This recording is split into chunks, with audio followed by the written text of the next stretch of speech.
Right. So I was looking for my way to King David Hotel. King David Hotel. Yeah, which is right next to the hotel where I'm staying because I lost my way around Jerusalem. And I was asking the brother, how to get there, and he told me how to get there, and he invited me to his place. I haven't met him before, so he's Canadian. You need to tell him your name, please. Wow, my name is Hillel, and I'm from Canada. Yeah, he's from Canada. Okay, tell him about yourself then. Well, I've been in Israel now for about 7 years. Yeah. And what a special place. It's just a magical land. You're going to have to lead me here and tell me what you want me to say. Yeah, basically it's just everything you've been saying here about Israel, about is the focal point of the world. And okay. Yeah. So this is what we've been talking about. I'm going to just kind of repeat it again for this camera because he asked me to repeat it for the camera. Yeah. So I've been living here in Israel for about 7 years now, and I'm in a weird state because I can't leave and I can't go. I'm stuck here. I have this thing on me that the country won't let me leave, but also they won't give me the right to stay here. So I've had this really unique experience. The last 6 years, I've been just kind of trying to survive here, and so I've been living in the land. I've been traveling around and living in nature, and while I've been traveling around the land and living in the nature, I've gotten to see that this land is such a special land. And what I've come to understand is that this is the Holy Land. And and he's not religious, though. No, I'm not really. Well, I don't know. I believe in holiness, but I may be a different. He believes in holiness, but he's not religious. Okay. So I've come to realize that this is the Holy Land, but we're told it's the Holy Land, and everybody comes here to see the Holy Land. It's like HOLY, right? It's the Holy Land, and he said it's whole. Yes, and in fact, I found that this land is the Holy Land because it's whole and it's complete. And everything is here. So all around the nature of Israel, you can find every mountain that you could ever see anywhere in the world that I've seen is here. There's pointy mountains, there's rolling mountains, there's mountains with stones, there's mountains with trees, there's all different kinds of shapes and styles of mountains.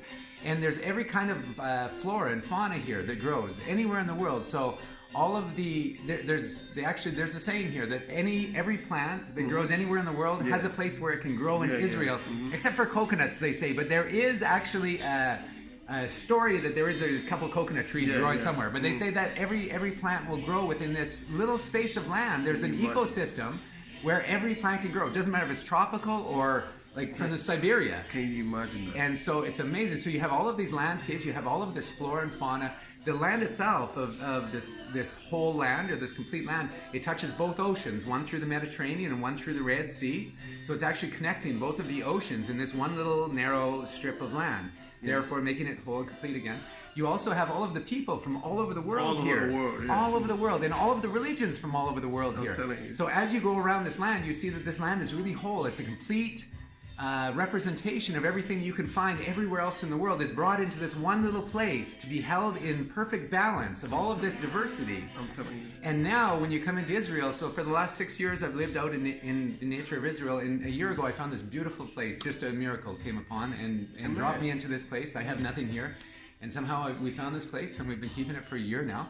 And in this last year I moved to Jerusalem, and this is where he loves Jerusalem. I love Jerusalem. And so Jerusalem is actually another microcosm of the Holy Land. Jerusalem is the holy city. Yeah. It's the microcosm of Israel, which is the microcosm of the world. And in Jerusalem, we can find all of the different landscapes. This city is always in bloom. I've been here a year. Not once do you walk outside and not see flowers everywhere. Everything is blooming all the time. And when one is in season, the other thing is out of season. And we stand right on the edge of a line right now. When you look on one side of the mountain, you can see the Salt Sea or the Dead Sea. You can see it from here. It's the lowest point of the world. On the other side, and it's all desert. It's all just desert. You look down one side of the mountain, it's all desert, and on the other side, it's all forest and trees down to the Mediterranean. We're sitting right on the midpoint of this beautiful landscape.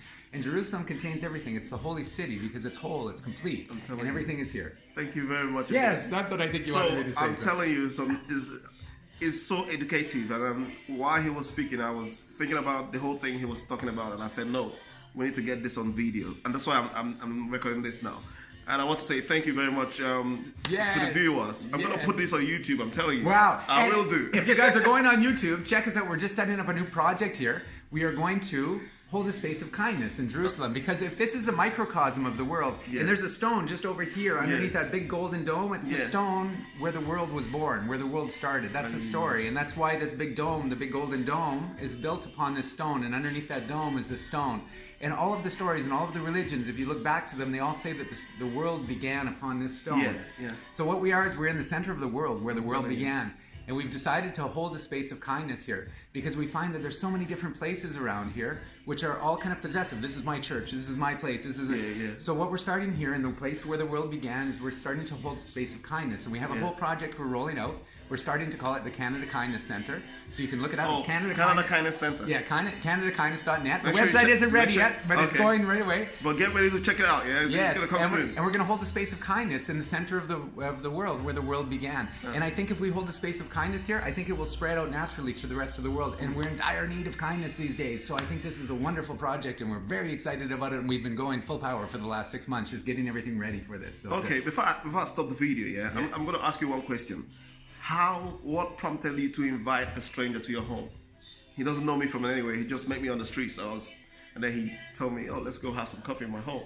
Why not? You're walking around, you look lost, you look like a nice smile. Why not? I mean, everybody's so busy all the time. It's so nice to find somebody who has a little bit of time that can visit, because we're humans and we're supposed to connect, and we're supposed to be together, and we're supposed to get to know each other, and we're just supposed to be normal people. Awesome. But everybody's so busy all the time that it's really hard to connect with some people because their heads are always down and they're going. Your head was up and you had beautiful bright eyes. Thank you very much. And he told me the story that he's been coming to Jerusalem for 10 years now. No, since 2012. Oh, sorry. So you've come Over 10 times since 2012.